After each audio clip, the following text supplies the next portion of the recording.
Ako si Jamaica A. Yabut at ito ang aking final output, number 1 of 3. Ang aking sagot sa unang tanong is, oo. Ang pagiging sobrang talino o tinatawag na giftedness ay maaaring magkadulot ng negatibo sa iyong sarili. At ako'y magbibigay ng isang halimbawa. Ito yung pressure and expectation. 'Di ba, mataas kasi yung antas ng talino sa isang tao.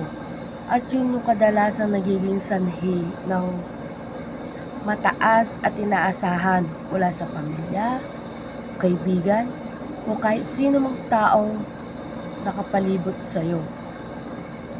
Dahil ang sobrang talino or magiging matalino ay maaaring makaramdam ito ng matinding pressure sa sarili mo upang mapagtagumpayan mo lahat ng mga achievements mo sa buhay mo. At yun yung, 'di ba, parang nakakaano kasi sa ibang tao or sa kaklase mo na sobrang talino nito, 'di ba? Minsan nakakaano, for example, ako may isa akong kaklase na sobrang talino tapos ikaw parang asa mababa ka lang. I mean, nasa middle ka.